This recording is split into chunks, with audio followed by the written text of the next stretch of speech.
To the class. All right, good evening, everybody. Thank you so much for joining us this evening, both all the folks in the room and everyone who will be watching on YouTube. We are recording this event this evening and we'll turn it into a YouTube video. So we are not live. So you will be recorded though, if you say anything, but we're not live. I'm Kylene, I'm the Executive Director of Parents for Public Schools of Pitt County. I am so glad that you all have joined us this evening. This is one of our Parent Engagement Program workshops. So as most of you know, we have 3 programs here at Parents for Public Schools. The Parent Engagement Program provides workshops once a month during this year. Actually, you're in for a treat because there's 2 this month. We're doing one with the Exceptional Children's Department on March 31st. And then the off years, we do a parent engagement program, and there are lots of graduates of that in the room. So thank you all for joining us. But that is an opportunity for parents to engage with us on a monthly basis. It is 1 full day per month where parents have an opportunity to learn more about being an effective public education advocate.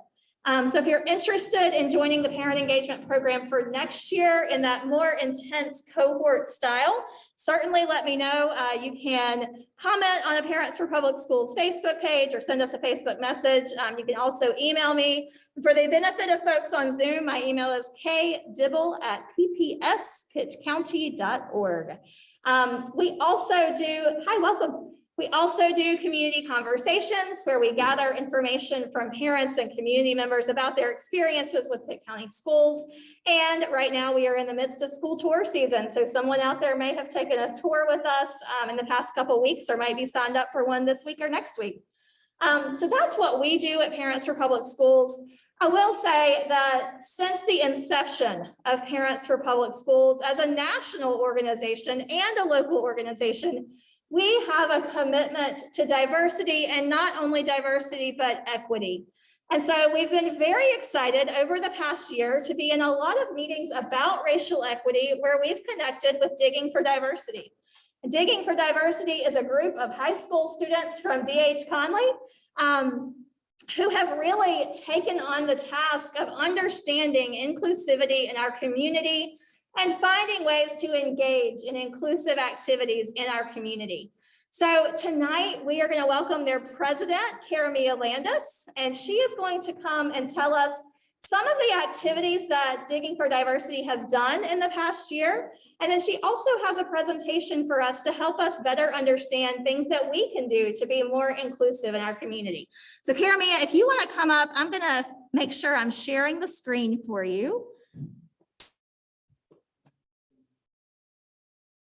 And there you go. If you want to come stand in the screen, and would you like me to click the next button? Sure. Or do you want to do that? I can do it. You'll do it? Okay, good deal.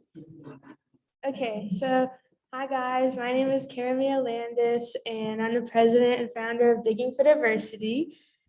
And what is Digging for Diversity? Digging for Diversity is a student-led service organization that I started in January of 2020. And we focus primarily on creating healthy forums for discussion like this, and as well as the importance of community gardens. So we've had a lot of events since we started in January. We had a Martin Luther King Day of Service, where we worked at the Greenville Community Garden, which is over there by the Greenway, if you know where that is.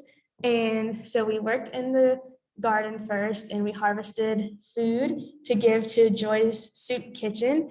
And then we walked down, because you can just like walk to the orchard, where we had a talking circle, and we talked about the importance of Martin Luther King Day, kind of what he meant to us and what our identities mean to us. We also had a Speak and Paint Your Truth event. That was our most popular event, where we had people paint canvases, and the canvases spelled out, racism isn't getting worse, it's getting filmed. And each person could like paint on their canvas just whatever they were feeling. And then we had food from Cinnamon, which if you've ever had Cinnamon Bistro, it's really good, and they catered for us. And then we had a talking circle where we talked about what we painted. And it was just a really good event. It was a time of a lot of tension in our community. And so people could just like talk about what they were feeling. And it was a good way for everyone to kind of air out and better understand each other. And then in May, we had an AAPI event. AAPI means Asian American Pacific Islander. So since May is Asian American Pacific Islander month, we wanted to have like a cultural immersive event where we could just immerse ourselves in that culture and understand more about it. So we played cultural games, like there's like these bamboo sticks, you can like dance and jump in them. And then we'd like do like a hacky sack game that was like cultural to them. And we ate food made by AAPI people, and we just got to really experience their culture. And we had a talking circle there too. And that was a time in our community where, well, it still happens, but there was like a lot of Asian hate crimes going on. So it was an important time to highlight the beauty of that culture. And right now we're currently, at South Greenville, where my amazing mom works. We did a water testing lesson, and we're also implementing a community garden there so the students can gain STEM experience and also enjoy the fresh food. So these are some pictures. This is when we were doing the water testing with the South Greenville students. And this is where we were putting the garden in. And this was our Speak and Paint Your Truth event with the cinnamon food and a talking circle. And then the AAPI event where we had food, and there's like the little bamboo pole dancing game I was telling you about. And then, yeah. Okay, and now onto the presentation. Oh, no, first we're gonna have an activity. Okay, so I want everybody to look around the room and find a person that you don't know and then go like stand next to them. It has to be somebody you don't know.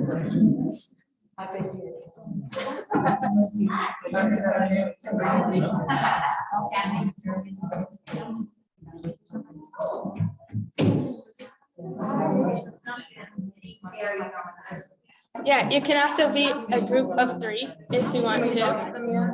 Not yet. Okay, now I want you to look at the person that you're with, and I just want you to, in your head, come up with 5 facts about them. That just what you think, like maybe what their favorite food is, what they did in high school, where they went to college, their favorite color. And just keep it up here in your brain. Don't tell them yet. Don't talk to each other yet.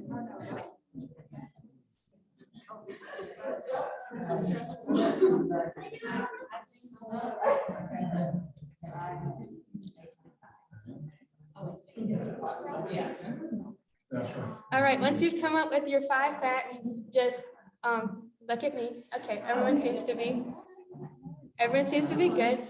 All right, now I want you to tell your person your 5 facts, and you're gonna say if they're true or not.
Okay, besties, or guys, sorry. be quiet now. You don't have to. I'm glad that you're engaging in She conversation. didn't get her chance to tell me 5 things about Oh, me. I'm so sorry, Mama. Thank you. You can definitely go ahead. We only came up with 2. That's okay. You were in a group. It's understandable. But anyway,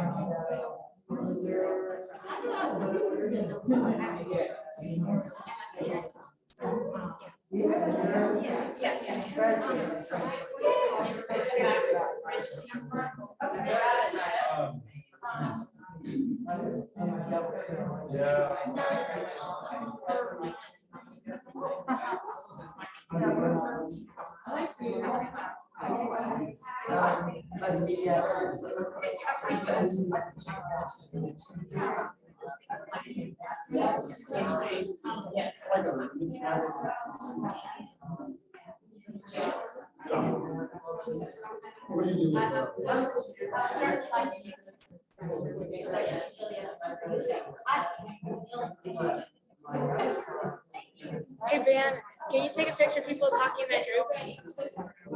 You're good.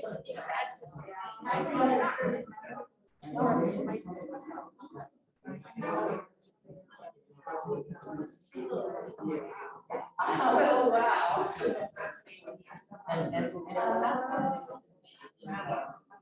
Very nice. You're doing great. Thank I you. like this activity. I'm gonna steal it. Thank you. I'm gonna use this.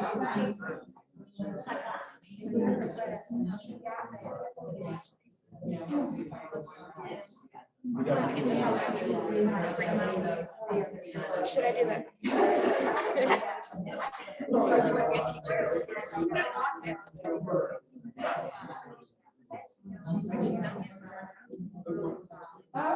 Count to like 10 Mississippi and you're getting that.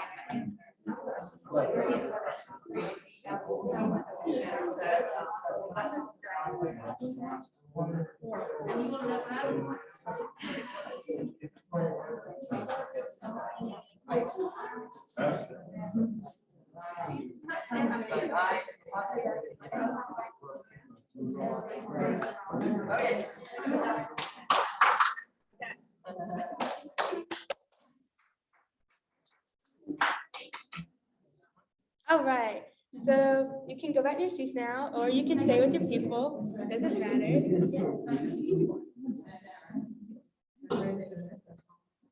All right. I'm glad that everyone had good conversations. And now, would anyone like to share if they got their facts right, or if they got their facts wrong, or just about the conversation they had with their partner? Oh, okay, I'll volunteer. We just had a really good conversation, but I got right that both of them were socially conscious, one because of fear. And that's an external fact, but their clothes and their shoes and everything. So, and we didn't judge each other on wrong facts, but. So for the most part, would everyone say that they got their facts right, or that they had some trouble, or what would the general consensus be? Half and half. You think? Yeah. All right, awesome. All right, now let's get into the presentation. So this activity was just to show us that there may be some things from the surface that we can glean about each other, but for the most part, we might not be able to discern things just from a general glance. So that leads us into our presentation. This is a presentation that Essence and I made for when we presented it at a school counselors conference, but we've tailored it to fit our audience. All right, so tonight we're talking about implicit biases, and it's important to note that having an implicit, okay, first of all, what is an implicit bias? An implicit bias is a subconscious, predetermined idea you might have about a group of people that you might not even know you have. You might not know that you have this implicit bias, and it's definitely not your fault that you have the implicit bias, which is important to note because we don't want you to feel like we're attacking you for having this or anything like that. It's definitely something that we all have and we can all work on, and we're going to learn how we can limit our implicit biases. So they're on a subconscious level and they might not align with your actual beliefs, but it's important to be mindful of your implicit biases because they might still affect your everyday actions, thoughts, and decisions. So some examples in schools, since this is parents for public schools. So some examples in our school might be assuming that Black students are less educated than other students. At a school in Michigan, there was an incident where a teacher called out Black students in his honors class because he thought they were in the wrong classroom. And this can go both ways because people might assume that Asian American students are smarter because that's also like an implicit bias or a stereotype that has been seen in our schools, and this could be harmful to them. And in a study, teachers were given misbehaviors of students and asked to dole out punishments for them. And much harsher punishments were given to students with names like Jamal or Deshaun than Peter or Joey. And in another study, teachers were asked to watch videos of students to look for students misbehaving. And teachers looked for much longer at students of color as if expecting them to be the ones misbehaving. Can anyone think of examples that you've seen or experienced in your lifetime? It doesn't have to be in schools, it can just be anywhere. Well, speaking really loudly and slowly to people from other countries, and just as if that'll help them either know the language, know English if they didn't know it, or I mean, like, welcome to our country. And so that's, you know, and they may be fluent, they may have even been born, they may be United States citizen, but that's just the first one that popped in my head when you said that. I've got one that happens here in Greenville all the time. I see it on Facebook, and then there's this app called Nextdoor. It's just your neighborhood. And if there's a Black person walking around, you know, it gets reported on Facebook. It's crazy, you know, and what year is this? But, you know, I think that's a real, actual, both bias and problem in the Greenville area. It's just the color of skin, you know, raise red flag in the movement. Yes, ma'am, that's definitely right. All right. Okay, so now that we've identified what an implicit bias is, it's important to figure out what we can do to address this. So this is a little, we call it acronym, I think, to help you remember. And it spells out implicit, so that helps you to remember that it's for implicit biases. And it's introspection, mindfulness, perspective, learn to slow down, individualization, check your messaging, institutionalize fairness, and take two. So we're going to go over what each letter means in a little more detail. So the I is for introspection. It's important to reflect and try to identify prejudices that you may have. Implicit biases are often unconscious and go unnoticed unless you take a deeper look into yourself. Implicit biases can be classified in categories such as race, gender, sexuality, and oftentimes they overlap. So for mindfulness, strive to become more aware of your thoughts. If you feel yourself having a thought that might be harmful or biased to someone, take a step back and think about why you thought that. Implicit biases can come from your culture, what media you consume, and your upbringing. So a lot of people in times today, if you see someone being like bigoted or something like that, then people are like, oh, well, it's just because of the time they came from. And yeah, that's true. People like your upbringing can definitely affect your biases that you have towards people. But at a certain point, you have to take a look inside yourself and think about why you're thinking like that and realize that it's not okay to think like that. Even if your upbringing was or not as nice, then you can still look inside yourself and become a nicer person. Perspective. Try to understand the point of view of others. Dedicate yourself to learning about other cultures and backgrounds so as to better understand where people are coming from and foster empathy. Surround yourself with diverse groups of people to better understand their ways and practices and practice ridding yourself of implicit biases. And since most of you are parents and in the parent immersion program, teach your children, or if you're not a parent, your friends to have a diverse worldview. This can be buying or reading them diverse books, teaching them about different cultures and holidays, or playing diverse music. And be willing to consider environmental circumstances when having a conflict with someone. For example, in schools, a recent study found that training teachers in empathy cut down student suspension rates in half. So if you can teach yourself, instead of just getting mad at somebody for acting out or acting in a way that you don't like, maybe try to consider where they're coming from and how their different background may make them feel the way, or make them feel or act the way that they are. Learn to slow down. Reduce reflexive reactions. Quick judgments made about someone can be harmful. Take time to get to know a person before coming to any conclusions about them. Teach your children and maybe even yourself the THINK acronym, which this may seem a little bit juvenile, but it can still apply to everyone. Is it true, helpful, inspiring, necessary, or kind? A lot of times when we get upset with somebody, our first reaction is to be like, ah, and like yell at them. But if we like slow down and think before we speak, then we can be better. And individualize. See people as individuals instead of characterizing them based off of stereotypes. And you can do this by getting to know your colleagues, people you work with, or maybe just like the mailman better. This may seem like a given, but really try to get to know your colleagues with mailman as individuals and not just as another face in your workplace. This will help you see your colleagues as people and as more than just a stereotype of what you may stereotype them to be. Knowing colleagues as individuals can help reduce your implicit biases towards them. And check your messaging. This one is a big one, especially in today's culture. Phrases like, I don't see color are harmful. Instead, show that you embrace differences because they make us unique and they should be celebrated. A person's race is part of who they are, their identity.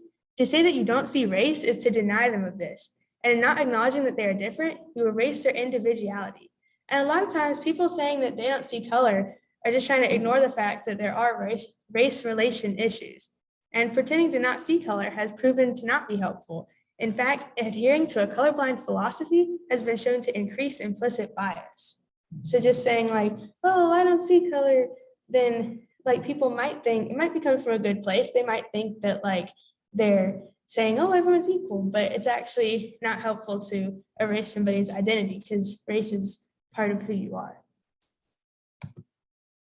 And institutionalize fairness. Support a culture of diversity and inclusion. Make your workplace or your school or your home a safe space for everyone to be who they are. Or if this is not possible, like if your workplace is like kind of sad or isn't like a place where people can express themselves, then show people that you at least are a safe person to come to and be themselves around. And for the parents, be a role model for your children and other people on how to not stereotype people and be accepting to everyone. And treat everyone you meet fairly and as an individual, even if it's just like a checkout person at the grocery store. And it's important to remember that being fair doesn't mean everyone getting the same thing. It means everyone getting what they need to succeed. This means meeting everyone where they are and giving them individualized help as they need. And take 2. These changes cannot be made overnight. It is lifelong work and you should continuously find new ways to improve. Remember that fighting implicit biases takes time and effort to continuously learn, grow, and improve. And you shouldn't feel bad if you have an implicit bias because the first step is noticing that you do and you can work to rid yourself of it. And everyone has them. So as long as you work to not have it anymore, then you're all good. And finally, just a little slide on the LGBTQ community. Whenever you meet someone for the first time, say, these are my pronouns, what are yours? It'll help it be more normalized and they won't feel the pressure of having to tell you if they go by different pronouns. This was originally for like our teacher thing so that students could tell like their teachers if they have different pronouns, but it can also work like in everyday life. And if a child or a person comes out to you, don't tell their parents or other people unless they're in danger of harming themselves or others, or they say it's okay to do so. If a person tells you they're transgender and goes by a different name, call them that and use their correct pronouns and help others remember as well. And educate yourself on the different sexualities and terminologies of the LGBTQ community. So if a person comes out to you, you're well informed and prepared to help them. And finally, I'm not really sure, but defeating the bias at home. Create an open dialogue with your kids, since most of you are parents. Or if you are a parent, or if you're not a parent, if you're a kid, or just anywhere. Create an open dialogue with your family. Yes, that's right. Show them that you're not afraid to talk about difficult subjects with them, and make sure they know it's a safe space to figure things out. Buy your children diverse books, watch diverse TV shows, and immerse your children in other cultures. Set an example of inclusion for your children and teach them to be inclusive to all people and treat everyone they meet with respect, because it starts at home. And finally, here's our social media if you want to follow us to keep up to date with what we're doing. And is there any questions? Thanks for being a good audience, guys, and supportive and participating and having me here. Absolutely. I'm going to stop recording. Okay. In case there are any questions, we can have open conversation, and the presentation will sort of just be a standalone. So to everybody at home, thank you so much for joining us this evening. Thank you for watching and learning more about Digging for Diversity, this excellent group of students doing so much good work in our community.